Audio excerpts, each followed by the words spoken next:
சிவராத்திரி தோன்றிய கதை தெரியுமா?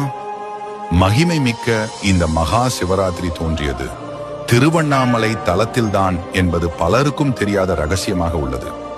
இந்த நாளில்தான் கோடி சூரிய பிரகாசத்துடன் சிவபெருமான் லிங்க வடிவில் திருவண்ணாமலையில் தோன்றினார் என்று புராணங்களில் குறிப்பிடப்பட்டுள்ளது.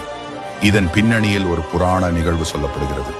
விஷ்ணுவுக்கும் பிரம்மாவுக்கும் ஒரு தடவை தம்மில் யார் பெரியவர் என்ற சண்டை ஏற்பட்டது. அவர்களது சண்டையை தீர்த்து வைக்குமாறு தேவர்கள் அனைவரும் சிவபெருமானிடம் முறையிட்டனர்.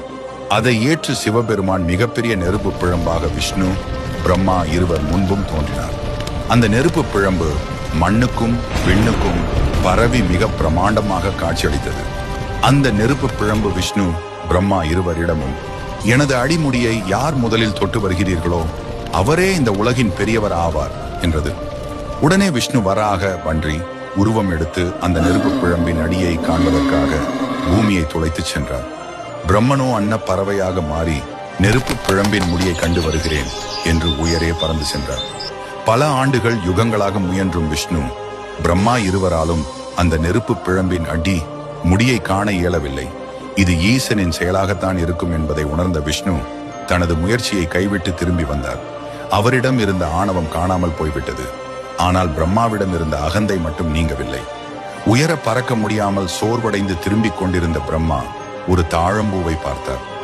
அந்த தாழம்பூ ஈசனின் முடியிலிருந்து விழுந்து பல 100 யுகங்களாக கீழே வந்து கொண்டிருப்பதை அறிந்தார். நெருப்பு பிழம்பின் முடியை தான் கண்டதாக பொய் சொல்ல வேண்டும் என்று அந்த தாழம்பூவிடம் பிரம்மா கேட்டுக்கொண்டார். தாழம்பூவும் அதற்கு சம்மதித்தது. தரை இறங்கியதும் அந்த தாழம்பூ பொய் சாட்சி சொன்னது. அவ்வளவுதான். நெருப்பு பிழம்பாக இருந்த சிவபெருமானுக்கு கோபம் பொத்துக்கொண்டு வந்தது. அந்த நெருப்பு பிழம்பிலிருந்து சிவபெருமான் வெடித்துக்கொண்டு லிங்க வடிவில் வெளியில் வந்தார். விஷ்ணுவுக்கும் தேவர்களுக்கும் கேட்ட வரங்களை எல்லாம் கொடுத்த சிவபெருமான் பொய் சொன்னதற்காக பிரம்மாவுக்கு பூமியில் கோவில் இல்லை என்றும் தாழம்பூவை பூஜைக்கு தகுதியற்ற மலராவாய் என்றும் சாபமிட்டார். இந்த நிகழ்ச்சி நடந்தது திருவண்ணாமலையில் என்பது குறிப்பிடத்தக்கது. இந்த அக்னியில் இருந்து வெளியில் வந்த சிவபெருமான் லிங்கோத்பவர் வடிவில் காட்சி கொடுத்தார். இதனால் திருவண்ணாமலையில் தான் முதலில் லிங்க வழிபாடு தோன்றியது என்பது உறுதியாகிறது.